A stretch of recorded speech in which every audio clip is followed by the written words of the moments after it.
Okay, I think we're live. Am I live with the right show? We're gonna find out if anybody shows up. There we go. Thaddeus, good to see you. Uh, this is the right show, right? Sometimes with Ecamm Live, I'm not sure. It should have the most recently scheduled or next scheduled live stream up on deck. Judging by you showing up and being here, I think that might be the case. I'm not 100% sure. But here's Jeff, Thaddeus. Yes, I think so. Such confidence. Jeff, good to have you here. Obviously, Thaddeus, good to have you here. And just making sure that you can see and hear me. Last time we did this 2 weeks ago, I had audio muted for the first 30 or 40 seconds, and then I handled that by trimming the episode later on, so it was a little tighter and got rid of that problem. So welcome to the weekly live stream on the C47's channel. My name is Jem Schofield, and I'm never ready in time for this one. I'm working all day, and then I realize, oh, it's like 10 minutes. It's like 10 minutes away for the live stream, and then it's a scramble, and here I am. So it does seem like, as far as I can tell, you can see and hear me. Just doing a little bit of housekeeping here at the top of the show. I'll try to remember to mention this later on. Number one, the weekly live stream here on the channel is really for you, the viewers, to come in and ask questions about producing, about production, about equipment, things that you want to figure out. Maybe there's questions about episodes that I've posted of the Daily Drop that you want to clarify or talk about some more. The topics are endless, and then occasionally something like food comes into the conversation. And why shouldn't it? At least for me, because it's one of my favorite things in the world, talking about food, thinking about food, cooking food, so on and so forth. And there you go. Second piece of housekeeping. Today was supposed to be, Ono's here, the black and white film challenge, but to my dismay, sadly, there were no submissions. So I had pushed it already by a couple of weeks. I did have my stuff on deck ready to go, but it's okay. We'll do another challenge at some other point, probably with Camera Flask, which brings me to my last housekeeping, which is next Wednesday, this day, next week at 3 p.m. Pacific time will be the year-end episode of Camera Flask with myself, Ben Barden, Caleb Pike, and we will be talking about some of our favorite gear from the year. Hopefully we'll hear from you about some of your favorite gear from the year, and we'll just have a rollicking good time, just sort of catching up and talking about things. It's by that time going to have been almost a month and a half, and it's time to have a Camera Flask. So there you go. Heading into the holidays, I think it's actually really nice that we're doing it not long before that all starts. So kind of perfect timing. In fact, I might look at it, and if we're doing this a year from now, maybe that's what we do, is we do the December episode on the third week of the month as opposed to the first. Oh no, I totally understand. You said your work blew up, and that's how things go sometimes. Life gets in the way, both work and at home. And hopefully, again, we'll do another challenge. I had a great time getting out a couple of my film cameras and going out and shooting some content. So there you go. David, good to have you here. And let's get this episode going. As you may know, if you've been to any of my live streams in the past, the live stream can last anywhere from a half an hour to an hour, depending on what the topics are, what we're talking about, so on and so forth. I try to block out at least 45 minutes every week to have time to go over your questions, start conversations, work things out. And that really is what the live stream is designed for. And it's why I do it. So if you have questions, so on and so forth, that'd be great. Not loving, I wish I I'm looking for something. I see this barn door over here on this light, and I move some things around as I do, and I feel like I need to close that door down. So just give me about, it's going to take about 7 seconds. Hold on. You can count if you want. There we go. And boom. All right. That's pretty, I don't know if that made any difference. Whatever. It's all good.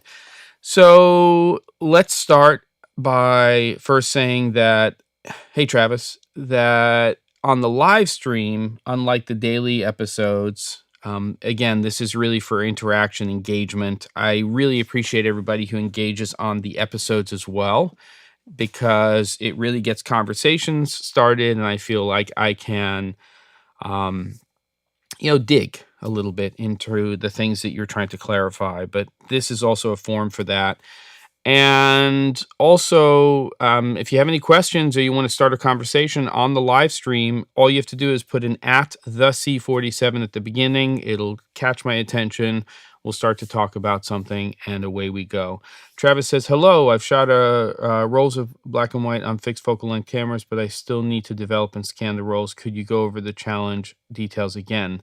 I can. It's pretty straightforward. That's really those are the details, except for we were supposed to do it at the end of November, and then it got pushed to today, but we didn't have any submissions. So if there's enough interest, I'll definitely push it to January, and we can just reschedule it for the second week in January. But you've got to get your stuff scanned, and you're going to pick your favorite 3 images that you shot on black and white film at a fixed focal length. And I don't think there's really much else in terms of guidelines or rules, but you got to send them in. I've got to have them, and that's about it, Travis. So maybe we will do this again. If you think, oh no, you have time and we can get a few more people involved, then I will reschedule that for the second or third week in January, and we can make that one of the episodes. You'll just have to let me know.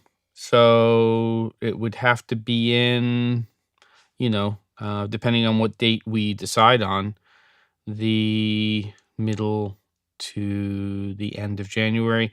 Travis, the full description is up there. All you have to do is just go on the channel and look for the descriptions that have to do with black and white film challenge, and you'll see the rest of the stuff. So let me know. Just send me an email at challenge@theC47.com if you're still interested in the stuff. And that's what I got for you. So not a lot of people here today. We'll see if it picks up, but let's get a conversation going here. It's a little before 10 after 3 Pacific time. All you have to do is just put an at theC47 right there in the comments, and we will start to talk about some stuff. I have been taking a very quick look at iOS 17.2, which has the spatial video option now in the camera app. And it's a little strange to me. I might do an episode on it. I don't know if there's enough meat there to do that yet, because you're essentially shooting for a platform that hasn't been released yet. But what's really interesting to me about capturing spatial video and content with the camera app is it is fixed at, I'm not surprised about the 30 frames per second, but it's fixed at 1080p. And with such an immersive, effectively what my understanding is, such high resolution content consumption platform, I'm really surprised that the resolution is 1080. I would have suspected that for that immersion and the fact that you're not just looking at a 2-dimensional 16:9 screen, but your field of view is wide and can go pretty much anywhere, that you would be shooting at least at a ultra high definition 4K resolution. So I'm a little surprised about that. I thought it would be 3840 by 2160, seems to be 1920 by 1080. And that to me is kind of surprising. And I need to dig a little more into this. Maybe reach out to a colleague and somebody I know, Noah Cadner, who really focuses in on this type of stuff, virtual production, XR, all of that kind of thing. And his was the first post I saw about the announcement of the latest OS. And there you go. What's up, Brandon? Good to have you here. So those are sort of my initial thoughts or questions regarding the spatial capture in iOS 17.2 on the iPhone. I guess we'll just have to see where it all goes. Yes, it is, David. The video for those goggles for that immersive experience. What's it called again? I just brain farting all over the place here, but there's a name for the goggles. Lime in here. The cloudy water. So 1080p 30. Again, 30 makes more sense because generally when you're capturing and you're delivering content, you're not trying to create a cinematic experience. So I would think it would be 30, more sort of lifelike, more real life kind of, but the 1080p part is bugging me out. All right. So Travis says, at the C47, I apologize for keeping on photography, but any thoughts on Harman Photo's new Phoenix 2000 color negative film? I don't even know about it, so I don't have any thoughts on it. Harman's been making food. Show you where my mind is at. Harman's been making film, right, for quite a long time, but I don't know, and I generally shoot, for the most part, on faster film. That's sort of I'm inclined to shoot on faster film. And part of that nowadays may be the fact that I'm so used to rating camera systems at 800 or above that maybe that's just the way I think in terms of capturing images nowadays. It's all maths in terms of what you're doing. So if you're shooting with slower film, then you just are going to have to compensate with things like slower shutter speed to let more light in, or a wider aperture to let more light in. Vision Pro, thank you, Thaddeus. So Travis, that's really the thing there. But generally, the slower the film speed, if you're shooting 100, 200, even up to about 400 ASA, then you generally have a tighter grain structure on the film. So you're going to have less grain in the actual photos. Now, there's exceptions and so on and so forth, but for the most part, the slower the film, the tighter it's going to be. A lot of people love shooting on portrait, generally slower speeds and beautiful. And what's the other Ektachrome, right? So 160, really beautiful color film, right? Am I having a brain fart again? Feel like I'm having yes, Harman is Ilford. So I think I'm having brain fart Wednesday, but what are you going to do? Travis says Harman Technologies, aka Ilford, creates Harman Photo and released a brand new film from the ground up color negative. Brand new from the ground up color negative film stock. Something I think most of us thought we wouldn't see companies do again. Interesting. I wonder if it's based on something old school or if it's completely from the ground up. Travis, send me a little email at contact at theC47.com if you have any links to any information on that. I'd love to read up on it. Always interested in that.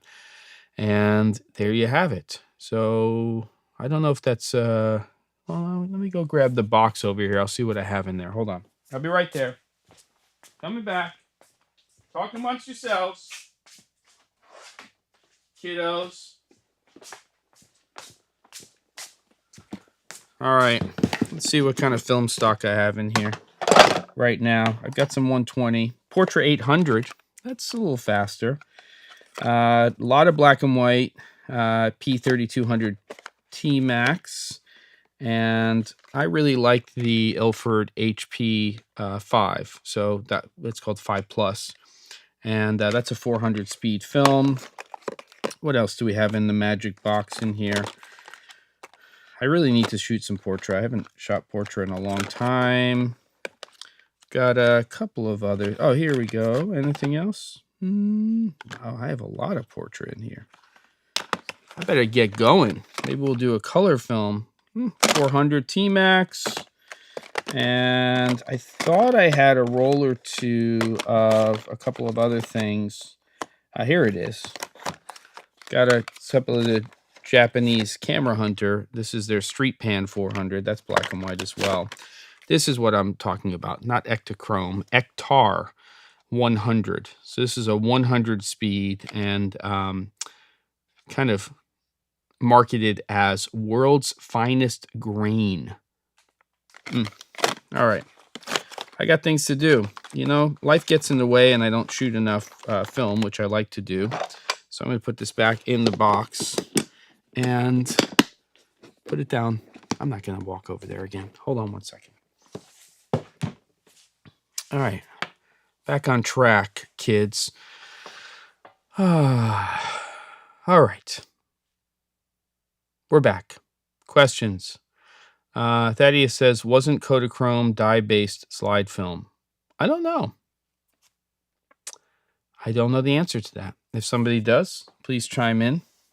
You know, I know stuff, but not that.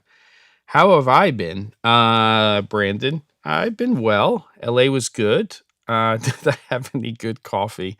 Well, there's a breakfast spot that I always hit at least once, and I did as soon as I got in. I had a client meeting there called Cafe de Olla. I'm probably butchering that. Hold on one second. And it reminded me of something because this is the way my mind works.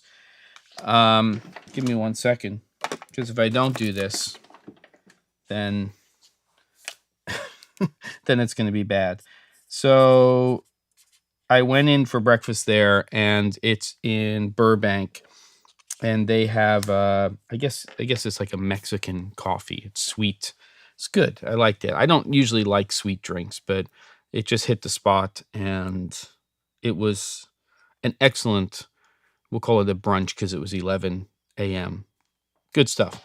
But more importantly, when I got to LA, it was just 4 days of back-to-back meetings and events and things like that. So I went from that to Hot Rod's sort of Christmas event.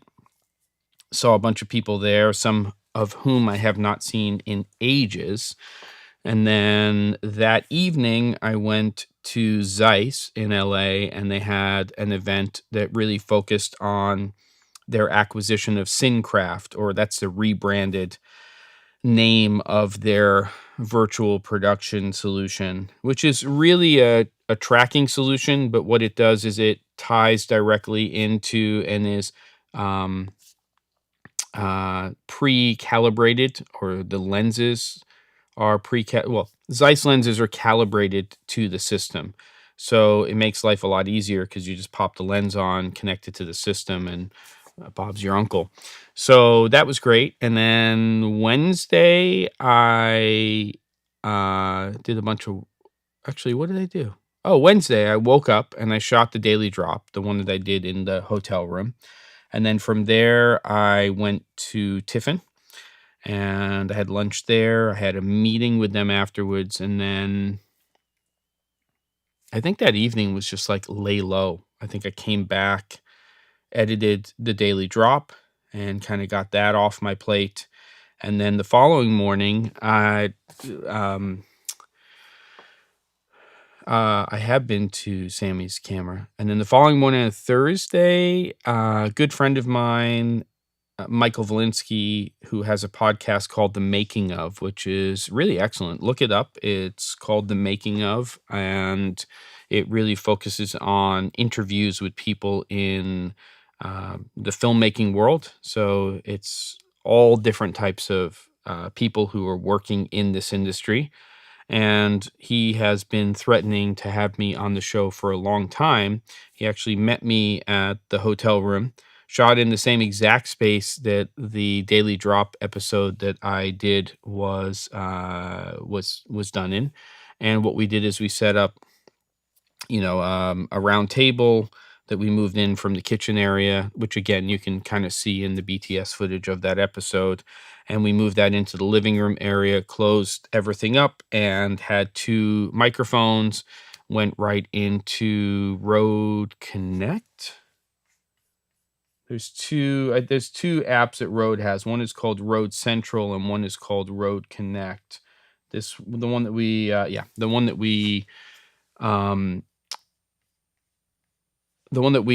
recorded into is Rode Connect, and so we had two mics, and we did about an hour and 20 or so with all the airplanes and the knocking on doors and the housekeeping and people having phone conversations outside and toilets flushing from above and all that crap, literally, figuratively, all that stuff. And out of that, a pretty tight, just under 30-minute podcast where I talk a little bit about, sort of my childhood, moving to New York, getting into this whole mess. And it was nice to have that conversation. So I think that episode is coming out within the next week. If it is, I might shoot an episode of the Daily Drop, just talking about it and talking about Mike's podcast, which has a lot of really, really interesting guests, far more interesting than me. And you can check it out. Kind of like I did with Matt Porwall's channel on one of my episodes of the Daily Drop. And he has very kindly reciprocated and did an episode where he featured the C47 booklight kit. And great usage of that. And I should maybe even do a follow-up episode to push people over to that to see the episode, because just really great content. He sort of has the at this point, Matt Porwall does on his channel, he has like a 4-part series on what his kit is, and then 3 different interview setups, which I think is great. Yeah, so I think it's pretty good. And then from there, we went to Band Pro and basically spent the whole day at Band Pro. They have a big event at the end of every year, and I've never been to it, but it was very nice. I've been to Band Pro before, but I'd never been to that event. And fortunately for us, it was 4 or 5 blocks away from the hotel that I was staying in. So we just walked over to that, which was awesome. And then on Friday, I went to Sony, to their digital media production center, and that was amazing. Saw some amazing stuff regarding display technology, virtual production, and their sort of standing set that they have there where they do educational stuff. And it used to be a giant warehouse where they kept all of their tape. So probably in the in the dinosaur days when I was starting out and we were using cameras that were Betacam and Digibeta, maybe some of that film came from that warehouse, but they've now repurposed that, and it's where they do service to camera systems, at least out of LA. And then they have a virtual production space, and then this other space where they do things with drones, and because Sony actually has a drone, so they do testing and all kinds of things. So that was awesome. And then from there, I went to lunch with the client. I went to Sigma, which I had a little event in the afternoon, and then had dinner with friends. Flew back on Saturday, and there you have it. So a good week, and I think really positive in terms of everybody's outlook for 2024, because it really was the industry that I was there with. And because the strikes were not only over, but they got ratified the week that I was in LA, I just think that the overall kind of feeling was really, really positive. So there's a long answer to your question, Brandon. I'm sorry I had to, I didn't have to, but I wound up giving all of that crap. All right, here we go.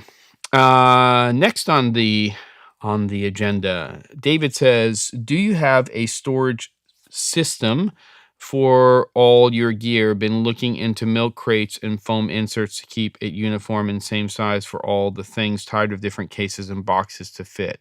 Well, the answer is yes and no. I have behind that wall that's back there, 30 plus feet away, there is basically an equipment room. And I have various types of storage containers that I'm using. Some of them are those deep buckets that you get at places like Home Depot and Lowe's. I use those for a lot of my equipment.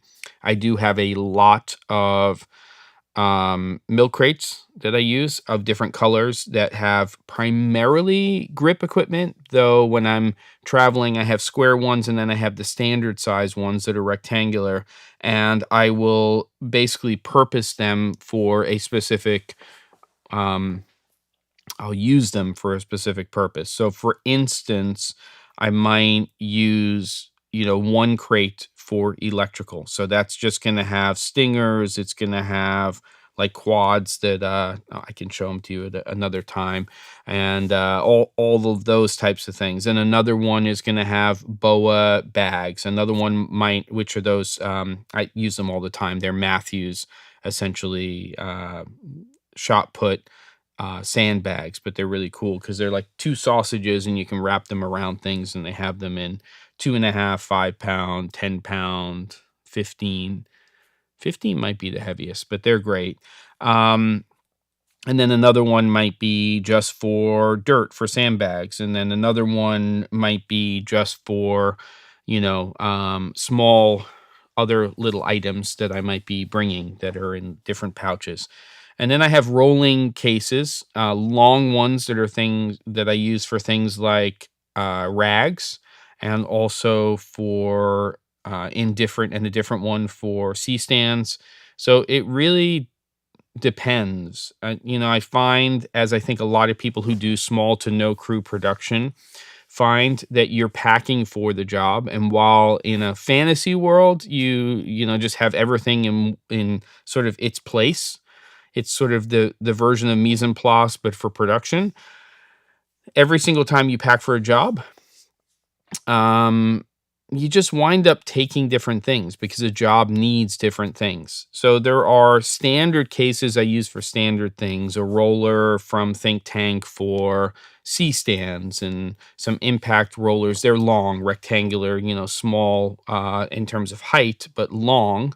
And those are great for things like rags, and for Scrim Jim Cine, for and then I have another one that has the C47 booklight kit. And so it just depends. And then monitors generally go into Tenba rollers, like Rode rollers. So I'll put a small HD 17. You've seen that on the show probably if you watch it. I have a 13-inch version of that as well. So, I mean, I guess and then of course tripod cases. So the answer to your question, David, is I do have a storage system, but it changes, and I kind of rotate what goes inside of those cases. So I have an equipment room where everything sort of has its place, and then chaos ensues, and then I clean everything up. And then when I'm packing for a job, I usually do that. I bring stuff into this space, and then I basically pack specifically for that job. And, every job that I do, it gets a little bit tighter, but then, what are you going to do? That's funny, Brandon. I'm not even going to call that out. That's pretty funny. Yeah, so there you go.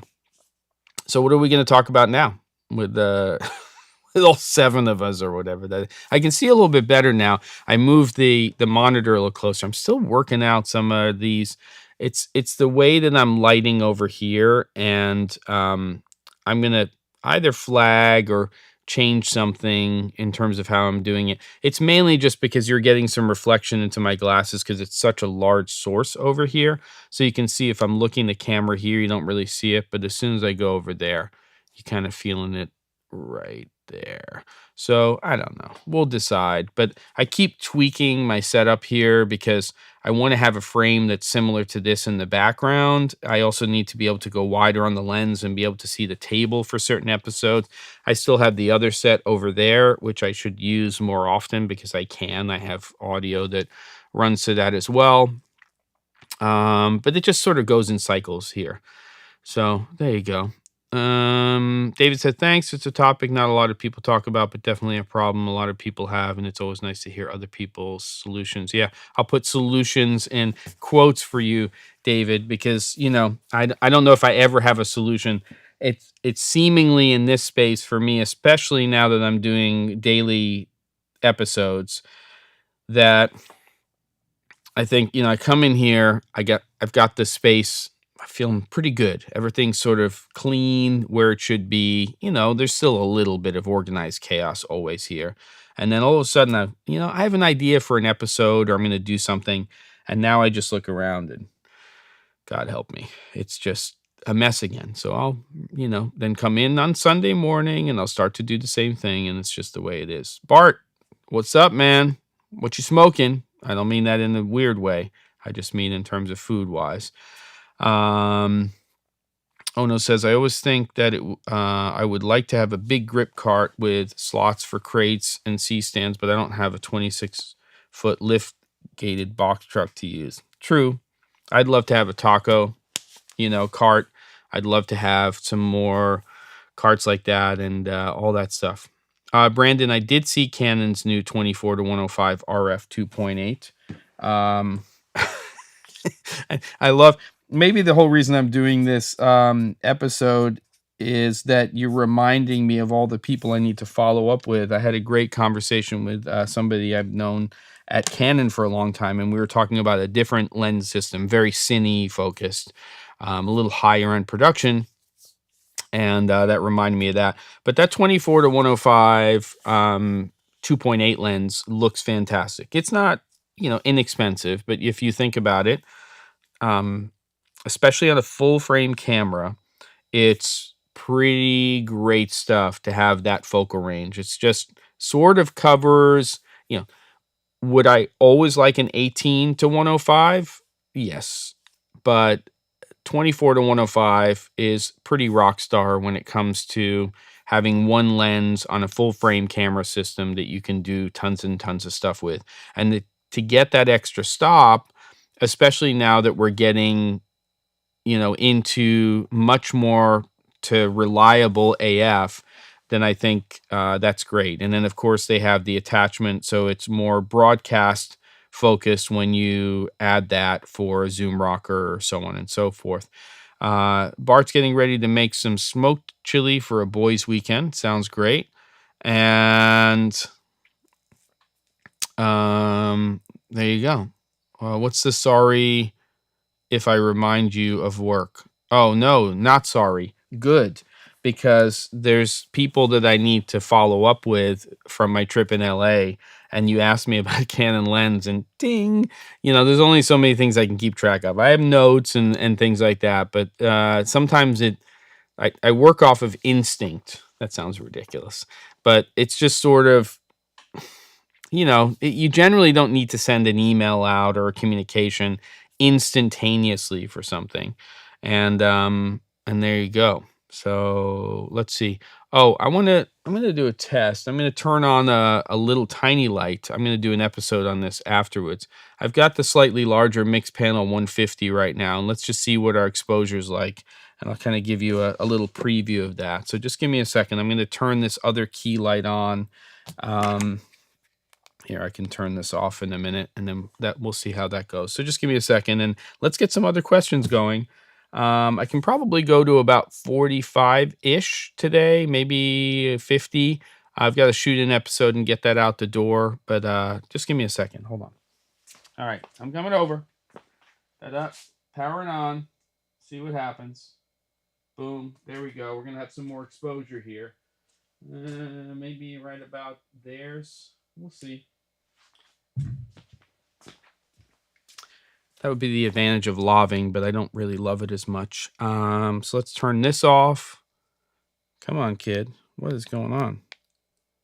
There we go. And of course, this light, which I'm using, is blocking the other light. There we go. Definitely lower, but hold on.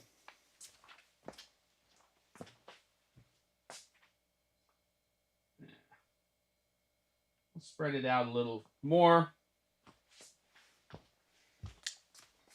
How low are the levels when I do that, by the way? I'm interested to find out when I'm walking around the room a few feet away. Le Reckless Badger, what is it? Are you related to the Grumpy Penguin? What's going on here? I'm liking this, but I don't know what's happening. Definitely lower exposure, but just so you know, the light that I'm using right now is the version 2 of the Luxley Cello.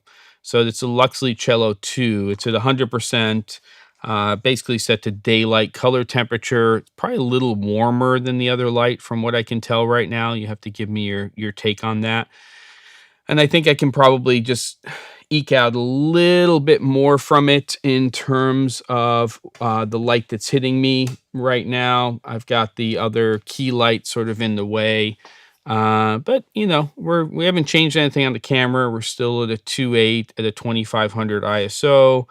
Obviously, I'd get more exposure out of something like that Zhiyun Molus X100, but that's kind of not the point of a light like this. This is RGB AW, and the version 2 has, you know, plus minus green, blah blah blah. They're great. You know, they're very handy, and I'll talk. I'll talk about it. Yeah, it is a little bit. I mean, just so you know, Brandon, the light that we're using right now is drawing 30 watts, whereas the other one is 150 watt. I wasn't using it in the hard light source. If you look up the Nanlite Mix Panel 150, you'll see that there's a hard and soft setting on there. I like the soft because it's starting off with a softer type of light. But, you know, I'm bouncing off of some beadboard and the white, you know, sound blanket. And, you know, we're using it in a controlled environment to actually get key. And you'll see there's still a little bit of that little reflection coming off of stuff. I'm also looking down at the desk here, and this is here. That's not helping. Bye-bye. You know, anything that's below me that's creating reflections may not be great, and so on and so forth. But there's not a lot coming from this side, as you can see. So even though I've got a monitor and stuff over here, that stuff's not really playing. It's really the key source that is right there. We go. Where we go? Come on, right around there. That we're getting that from, and that's to be expected in terms of where the light is coming from. And it's a large source, so it's not as much of an issue. I could bring that light up a little bit in terms of where it's coming from, and I could mitigate that problem a little bit.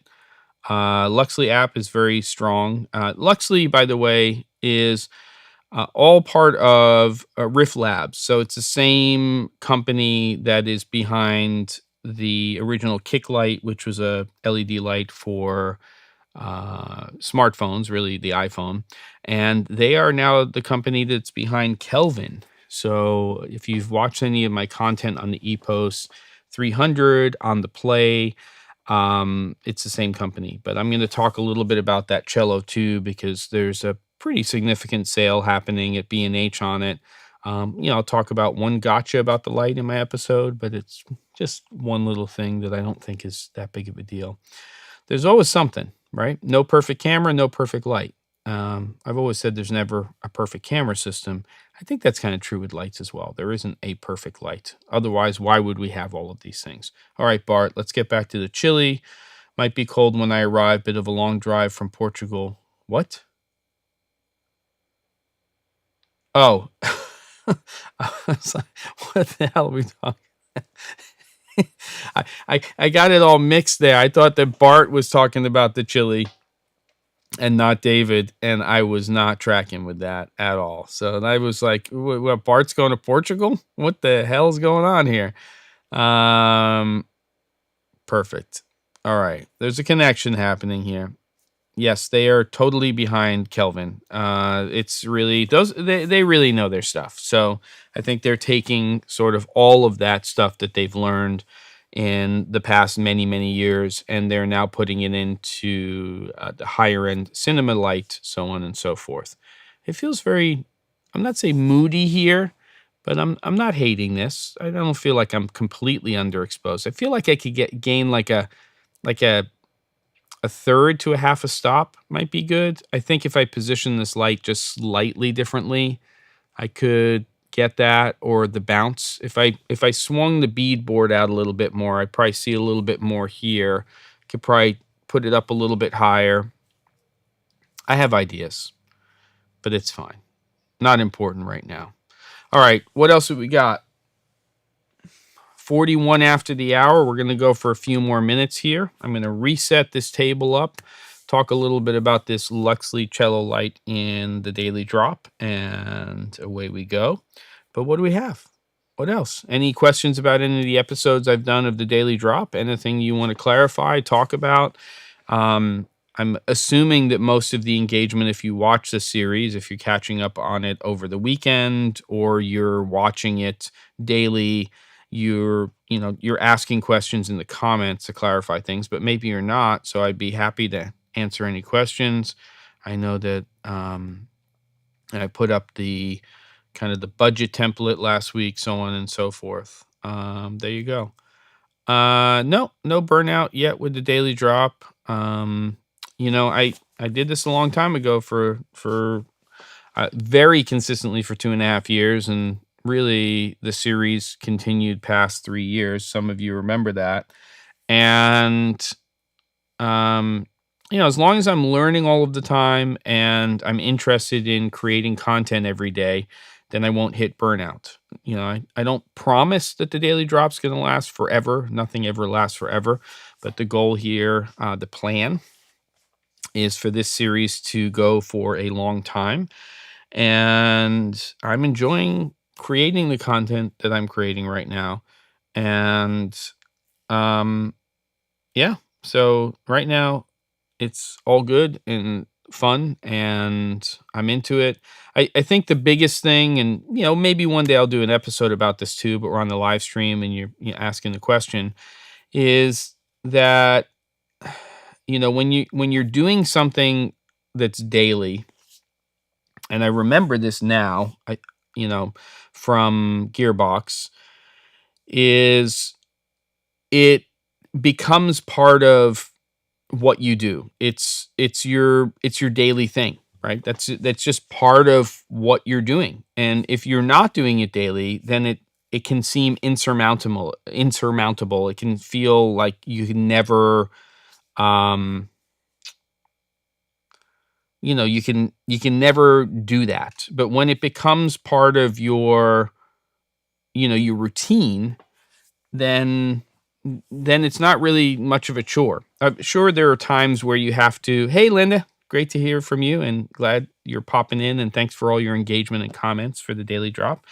When you're doing it daily and it just becomes part of your routine, you get into a groove. And like I was saying, sure, there's times where I have to get ahead of the game. So when I went to LA, I had to make sure I left on a Tuesday.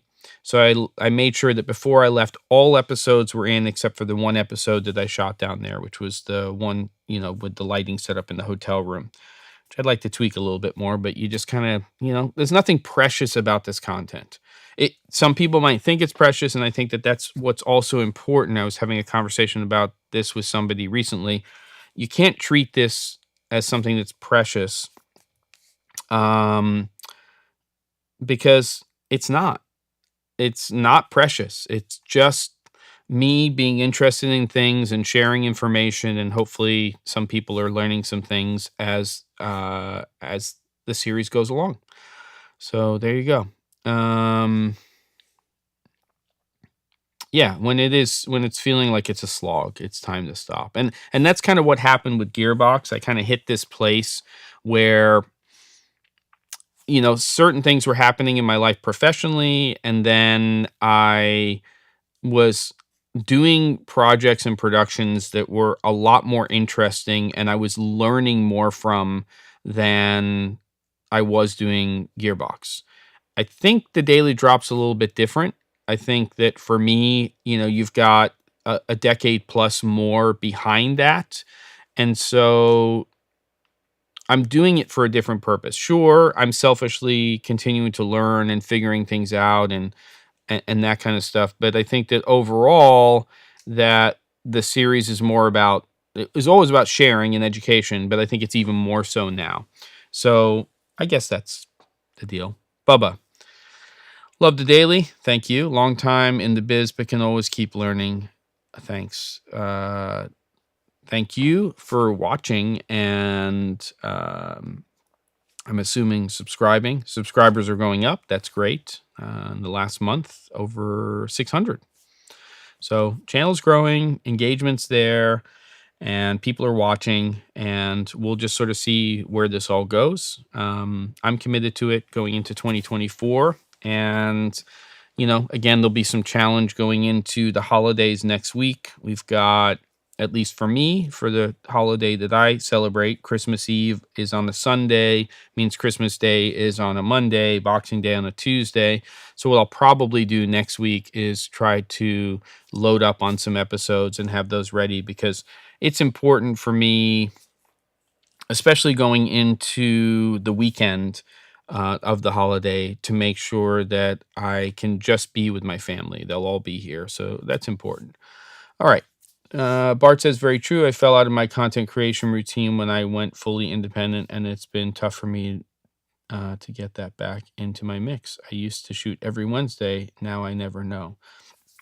Yeah. So planning for me, knowing that it's a daily series, I think in a way for me is easier than weekly, because when I was going to start the daily drop, there were many times where I was thinking about what the name was, aside from the bathroom jokes, and I wanted it to be a daily series. And so, but then I was like, can I really do that?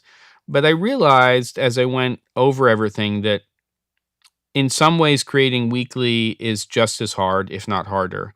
And the expectation I would put on myself would be that content would need to be more in depth, longer, be more precious. And I don't want it to be precious. I just want it to be boom, this and that. Not that I don't care. There's days where I spend hours inside of this space working on content for an episode, and then I figure out that it's just not working. It's not what I had in mind. I scrap it and I do something completely different. Yeah. All right. Yeah. And so your comment, going back just a little bit, Bart, filmmaking channels started on YouTube as all DIY, then became gear reviews, and now I feel it's the heyday again of teaching and sharing techniques. I really hope so. I mean, that's how I started with Gearbox, and at the time, I wasn't publishing that content on YouTube, idiotically so, but whatever, that's life. You don't regret the past.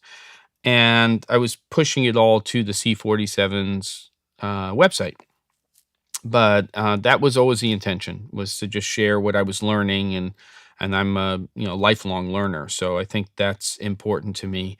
So we'll see where that goes. I have really no interest in doing traditional product reviews. I'm not. Was I on Vimeo? Maybe I was. I don't know. Vimeo, Schmimeo. But I did use a platform originally called blip.tv to host my videos, because they were very inexpensive and so on and so forth. And I know you've been around for a long time, Bart. So, yeah, we'll see. I mean, really, I'm not opposed to, I'm not opposed to sponsorship or product placement if the intention behind the content is educational. I have no interest in being an advertisement for a product from the standpoint of, let me tell you what the specs are and why you have to have it. It's always got to be based in the foundation of education. But I want the channel to grow. I want to be able to get more in depth. I want to spend more time on the content that I'm creating for the Daily Drop. And that doesn't really happen when, I'm just buying and creating content on an ongoing basis, and there's absolutely or to none or to there's very little return on that investment that I'm making. And so you've got to figure out a way beyond just the few pennies you can make on affiliate sales and on ad rolls, which don't make really any money at all, to have some monetization component to what you're doing. So yeah, there you go. I thought scaring was caring, Bart. Monsters Inc., one of my favorite animated films of all time. Sully, I know your name. I've seen it before, and I'm glad you enjoyed the Canon XA videos. I did a few of those. In fact, the first round that I did, I think, was on the 300 series when I did my original first project for Canon 13, 14 years ago, where I did a bunch of videos on the 5D Mark II and the 7D Mark I overheating camera, and also did some videos on the XA series. So that first series I did actually had people that I still work with, and the big one was in that series was Matt Porwall, who still is a very close friend and has a great YouTube channel now, sharing information on documentary cinematography.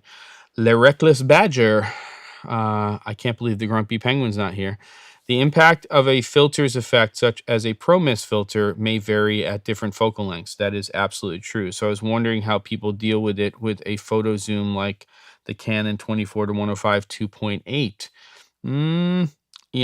It's that's a tough one. I actually have right there on the floor, a box, no ProMist, but I have a box of Tiffin filters, 55 millimeter thread for this lens right here, which is the 18-55 from Sigma. And I'm going to be doing a bunch of tests and hopefully creating some filter content in and around those in the near future. So, when you're moving to a longer lens or focal length, then the interaction with what's within a filter changes, because it has an impact on the captured image in terms of the strength of whatever that effect is and whether or not you need to do it. So you may need to strengthen or weaken that effect. I'll talk more about that when I start getting into some filter content on the channel. But you're absolutely right. But it is tough when you're going through a big range like 24-105, then you're probably going to start to see some of the effect of what that filter is at different focal lengths, and you might not be able to get around it unless you do a filter swap, which is the thing too. And you could set up a magnetic system. So if you're doing and using a 24-105 as a variable prime, you could do that. There you go. Very cool, Sully, in terms of that. XF cameras are great, smaller chip, but that has its advantages too. Biggest thing is, feeding sensors like that enough light, and then understanding the relationship between field of view and actual focal length of the camera system. Because they're smaller chip cameras, you are tending to shoot at much wider focal lengths to get the same angle of view that you would get on a larger sensor camera system. And the byproduct of that, of course, is that you have advantages that you get better reach when you're trying to do things like live events and stuff like that. But the disadvantage is that when you want to get to a shallow depth of field, focal length is focal length. So you've got to get to those longer focal lengths to start to create some separation. So while on a camera system, let's say like a Sony EX1 half-inch sensor, I believe that sensor, half-inch sensor, but the lens on there was, I think, a 1.7 or a 1.9, but the effective angle of view to get something similar to what we would use for a normal focal length was really wide. You know, you're shooting at 5 or 7 millimeters to get a similar focal length as you would in the, I think, the 20 millimeters range. So as a result, you had to go to much longer focal lengths, back the camera up way back from where your talent was, which creates a less intimate shooting environment when you're doing things, which I think is a big advantage of shooting with larger sensor cameras. I mean, you start to kind of get there with Micro Four Thirds, but as soon as you move up to APS-C Super 35 and you start to get into full frame, now sometimes called large format. Still don't know why it's called large format, because large format I would think would really be saved for things like medium format. It's really confusing now because you have a basically full frame 35 millimeters. Some companies, including Ari, are calling it large format. Or LF, but that sort of makes it sound like medium format is a smaller, capture size than full frame 35, and it absolutely isn't. Medium format is a much bigger capture format. All right, I geeked out enough there. There you go. What do we got? Hey, we did it. Somehow or another, we got to the end of the hour because I started on a tangent talking about smaller chip cameras and fields of view and all that kind of stuff. But Les Reckless, I'll get into some filter stuff in the nearish future. I may not get into that until the new year because I kind of want to dive into that a little bit more. You know, I've been using NDs and grads and polarizers for a long time. I tend not to lean on a lot of things like ProMIS and specialty filters. There's some really interesting ones that I have in the box over here that I'm interested in trying for some stuff, because we're now shooting with cameras and lenses in terms of combination that are creating incredibly sharp images. And sometimes you want some halation. Sometimes you want a little bit of a softness that's added. You know, what I really care about more than anything else is that this is in focus. And if this is in focus and is sharp, tack sharp, then I kind of feel like, you know, everything else is up for grabs depending on what you want to do creatively. If you've got soft focus on the eyes, then that's a bit of an issue. Black satin's for you. Yeah, and the thing about the satin or black satin, or when you have, for instance, Tiffin filters that say they are one version and then there's a black version, usually what happens is a non-black version will lift the shadows in the image. So you'll see into the shadows more, whereas the black version will have a little bit more contrast and will hold that. Yeah, you know, creating Le Reckless Badger, variable specialty filters like that, that would be a bitch. There may be a way to do it. You know, people are very smart, these engineers. Maybe in a map box style, maybe you rotate it or something and something happens. Where at least it gives you sort of two ranges. But then a lot of people will use those filters creatively that go completely outside of that. I tend to agree with you, Bart, for myself, that there are advantages to lifting the blacks, especially when you want to take that image and you want to do something to it in post-production. And, you know, if you look at a show like Man in the High Castle, that's kind of what's going on.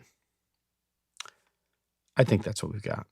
LF on RE cameras is full frame, David. Full frame 35. But you would think that when they call it large format, that it would be a larger format than medium format. It's not. All right, 4 o'clock, kids. Don't forget, next week, Same bat channel, 3 p.m. Pacific time. Camera Flask. Year-end, holiday show, leaded or unleaded drinks. Might have to go a little easy because I'm supposed to go see a show that evening, family thing. So, I'll be sipping on some grappa or some whiskey or something, but I'm not going to go down the rabbit hole too much, I don't think. What you got? There we go. Bart, I know it's going to be leaded for you. Look, everybody, thank you so much. Keep watching The Daily Drop. Tell your friends and colleagues about it. And next week, Ben Barden, myself, Caleb Pike, will all be hanging out for an hour with you, I hope. Have a chat, talk about some of our favorites from the year. There's so many things around me now. I think I've forgotten, but who knows? Everybody, thanks so much. Keep watching. Talk to you soon. And enjoy your family and friends. Take care. Bye.